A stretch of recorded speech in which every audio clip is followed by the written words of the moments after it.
But this is the first time I've ever heard that there's a need to condemn.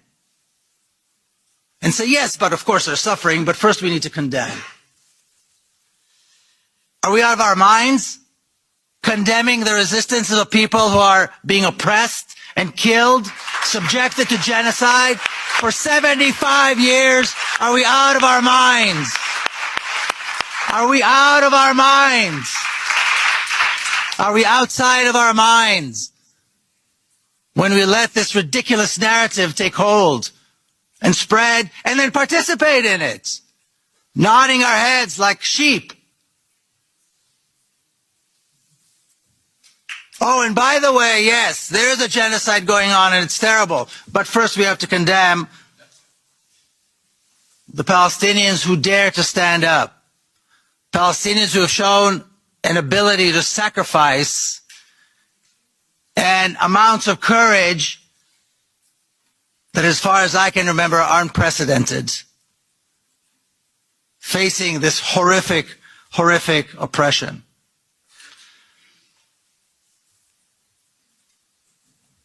But what are we really talking about? Again, we've heard lists and lists and lists of crimes committed by the State of Israel. Lists and lists of crimes against humanity. And there's always seems to me like there's a little bit of a sense of surprise, a little bit of shock, a little bit as though this was somehow not predictable. What we are seeing now in Gaza was not only predictable, it was preventable. And we did not prevent it. The previous massacre in Gaza was predictable too, and that was not prevented. And we can go on and on and on and on back 75 years. Because what could possibly be expected from an apartheid regime established after a massive campaign, open massive campaign of ethnic cleansing, massacres, and the beginning of a genocide that is still going on today? What could possibly be expected? That was the founding moment of the State of Israel. Close to 1 million people forced out of their land. God knows how many were massacred. And that was the beginning. That was 1948. So now we're shocked. All these lists and lists and lists and lists, there's nothing new about them. Except this time the numbers are higher. This time the numbers are, even by Israeli standards, it is shocking. But this was predictable and this was preventable. And every time something happens, we rise, we protest, we demand, and we forget.